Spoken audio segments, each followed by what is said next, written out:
نعت خانوں کی محفل ہے کیا؟ نعت خانوں کی محفل ہے تو ایک نعت خانی کی بات سناتا ہوں۔ حضرت امام شرف الدین بوصیری رحمۃ اللہ، انہوں نے آقا علیہ السلام کی نعت لکھی، 160 ابیات کی نعت لکھی۔ ہوا کیا کہ عالم بھی تھے، نعت گو بھی تھے، نعت گو شاعر بھی تھے، امام تھے، بیمار ہوئے اور فالج ہو گئے، بیمار ہوئے اور فالج ہو گئے، اور پورا جسم مفلوج ہو گیا، اور اس کے بعد چلنے پھرنے کے قابل نہ رہے اور بستر پہ پڑ گئے۔ 15 سال گزر گئے بستر پہ پڑے ہوئے، فالج کا علاج نہ ہوا، مفلوج ہو کر 15 سال سے بستر پہ پڑے ہیں، نہ اٹھ سکتے ہیں، نہ بیٹھ سکتے ہیں، نہ چل سکتے ہیں، نہ کوئی کام کر سکتے۔ اس فالج زدہ کیفیت میں خیال آیا کہ زندگی کا بھروسہ نہیں، زندگی پر بہت کچھ لکھا ہے، ایک آقا علیہ السلام کی نعت بھی لکھ دوں۔ تو آقا علیہ السلام کی نعت لکھ دی، مولا صلی وسلم دائما ابدا علی حبیبک خیر الخلق کلہم امن تذکر جیران بذی سلم۔ صحرا کی بات کی اور صحرا کے خیموں کی بات کی اور خیموں میں رہنے والے حسینوں کی بات کی۔ تو قصیدہ بردہ شریف وہ لکھ دیا۔ جب لکھ کے لیٹ گئے تو رات کو آقا علیہ السلام خواب میں تشریف لائے، خواب میں تشریف لائے، ملے اور فرمایا بوصیری وہ جو نعت لکھی ہے میری، قصیدہ لکھا ہے، اٹھ وہ قصیدہ تو سنا، سبحان اللہ، سبحان اللہ، وہ قصیدہ تو سنا۔ اب وہ خواب میں عرض کرتے ہیں، خواب میں بھی ان کو معلوم ہے کہ میں تو مفلوج ہوں، عرض کرتے ہیں یا رسول اللہ صلی اللہ علیہ وسلم میں 100 بار اٹھوں قربان جاؤں پر میں تو اٹھ نہیں سکتا، میں تو مفلوج ہوں۔ آقا علیہ السلام نے اپنا دست مبارک پھیر دیا، دست مبارک پھیر دیا، فرمایا اٹھ۔ امام بوصیری اٹھ بیٹھے، شفا یاب ہو۔ ابھی تک یہ منظر خواب کا ہے، خواب میں شفا یاب ہو گئے، اٹھ کے بیٹھ گئے۔ آقا علیہ السلام نے فرمایا قصیدہ پڑھ۔ انہوں نے جھوم جھوم کے حضور کی نعت پڑھی، سبحان اللہ، جھوم جھوم کے آقا علیہ السلام کی نعت پڑھی۔ اور یہ میں اس لیے بھی آ جاتا ہوں کہ رات کو حضور کی نعت سننا خود حضور کی سنت۔ اللہ اللہ اللہ، رات کو آ کے سنی تھی نا، کیا رات کو سنی تھی، اور سنی کس نے تھی؟ اپنی نعت خود سنی۔ تو رات کو حضور کی نعت سننا خود حضور کی سنت ہے، بڑی عبادت ہے۔ تو نعت پڑھی، آپ نے سنی، جھوم کے سنتے رہے۔ جب قصیدہ ختم کیا تو آقا علیہ السلام نے اپنی چادر عطا فرمائی۔ چادر کو عربی زبان میں بردہ کہتے ہیں، کیا کہتے ہیں؟ بردہ۔ تو چادر عطا کر دی، اس لیے اس قصیدہ کا نام قصیدہ بردہ پڑ گیا کہ چادر والا قصیدہ۔ کیا؟ ورنہ یہ اس پورے کے پورے قصیدے میں چادر کا ذکر نہیں ہے، اس پورے کے پورے قصیدے میں بردہ کا ذکر نہیں ہے۔ تو جب اس کا ذکر ہی نہیں جس مضمون کا، تو وہ نام کیسے پڑ گیا؟ جس مضمون کا بیان نہیں ساری نعت میں، تو وہ نام کیسے پڑ گیا؟ وہ یہ کہ آقا نے قصیدہ سنا، چادر عطا کر دی۔ سبحان اللہ۔ اس لیے یہ چادر عطا کرنا بھی تاج پوشی تھی نا، ایک طرح کی ہے تاج پوشی۔ آقا نے اپنی چادر کا تاج عطا کر دیا اپنے نعت گو کو۔ تو دیکھیے نا، دین کی خدمت اس نے ساری زندگی کی ہوگی، باز بھی ساری زندگی کیے ہوں گے، خطاب بھی ساری زندگی کیے ہوں گے، کتابیں بھی ساری زندگی لکھی اور پڑھایا بھی ساری زندگی کتابیں۔ بھئی علم کا شغل تو ساری زندگی کیا ہوگا، مگر اس طرح کسی رات حضور نے آ کے جگایا تو نہیں تھا۔ اللہ اللہ اللہ اللہ، جگایا تو اس رات آ کر جب انہوں نے اس صحرا کا ذکر کیا۔ عمر صحرا میں کٹ گئی کہ کبھی جلوہ راکب سے نام کرے۔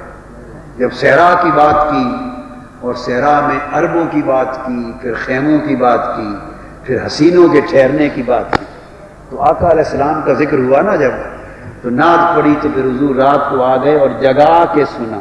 سبحان اللہ. رات گزر گئی، خواب ختم ہو گیا، صبح ہوئی. امام بصیری کی جب آنکھ کھلی تو اٹھ بیٹھے اور 15 سال کا فالج ختم ہو چکا تھا. اللہ اللہ اللہ اللہ. 15 سال کا فالج ختم ہو چکا، شفا یاب تھے، صحت مند تھے، توانا تھے، جسم صحیح و سالم تھا. اٹھ کے چل پڑے، اٹھ کے چل پڑے. اور 15 سال کے بعد صبح باہر نکلے، صبح باہر نکلے، گلی میں جا رہے تھے، ایک مجذوب سامنے سے آیا، ایک مجذوب فقیر. یہ بڑے بڑے لباسوں میں بڑے بڑے لوگ چھپے ہوئے ہوتے، اللہ. عجیب عجیب لباس میں بڑے بڑے لوگ چھپے ہوتے. ایک مجذوب فقیر سامنے آ گیا. اس فقیر نے آواز دی کہ امام بصیری. آپ نے مڑ کے دیکھا، کیا بات ہے؟ اس نے کہا وہ رات والا قصیدہ مجھے بھی سنا دے. اللہ اللہ اللہ اللہ اللہ اللہ. سبحان اللہ. وہ رات والا قصیدہ بری ہے نا، مجھے بھی سنا دے. سبحان اللہ. امام بصیری کانپ اٹھے، لرز گئے. پوچھا کہ بابا تمہیں کس طرح پتا ہے رات والے قصیدے کا؟ اس نے کہا جب حضور علیہ السلام آقا تم سے سن رہے تھے، جھوم رہے تھے، تو دور بیٹھا میں بھی منظر تک رہا تھا. اللہ اللہ اللہ اللہ اللہ اللہ. تو دور منظر میں بھی تک رہا تھا. خواب کسی کا آیا کوئی، تک کوئی رہا. اللہ اللہ اللہ اللہ. دیکھیں نا، خواب کسی کا آیا کوئی اور تک کوئی رہا. یہ جب یہ سارے جڑ جاتے ہیں نا سلسلے، پھر سارا ایک ہو جاتا ہے نظام.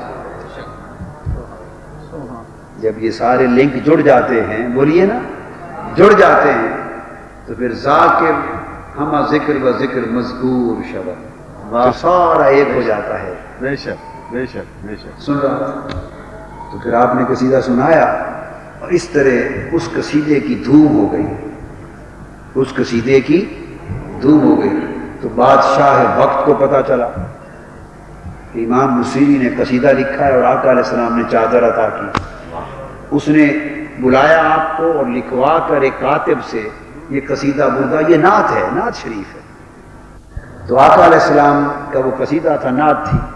تو بادشاہ وقت نے لکھوا کے اپنے پاس کتابت کروا کے رکھ لیا. اس کے بعد کیا ہوا، کسی نابینے کو خبر ہوئی، وہ بادشاہ وقت کے پاس آیا، میں نے سنا ہے تمہارے پاس حضور کی نعت لکھی ہوئی ہے، قصیدہ بردہ، جس کو آقا نے سنا تھا. ہاں تو میں نابینا ہوں، دنیا نے لا علاج کر دیا ہے، تو مجھے دے دیں، شاید بینائی مل جائے. نابینے نے قصیدہ بردہ کے ورق آنکھوں پر رکھے بینا ہو گئے. باپ باپ باپ باپ باپ باپ. تو اب جو بیمار آتا لا علاج، قصیدہ بردہ شریف نعت مصطفیٰ کے ورق، وہ بیمار اپنے اوپر رکھتا، شفا یاب ہو جاتا، شفا یاب ہو جاتا. تو حضور کی نعت پاک کے ورق لوگوں کو شفا کی خیرات بانٹتے تھے. اچھا یہ جو واقعہ ہوا، اس کو علماء دیوبند میں، آپ کو معلوم ہے بڑے نامور عالم ہیں مولانا اشرف علی تھانوی، یہ نام تو سنا ہے نا، معروف نام ہے. علماء دیوبند میں مولانا اشرف علی تھانوی، ان کی ایک کتاب ہے نشر الطیب. کیا نام ہے؟ نشر الطیب.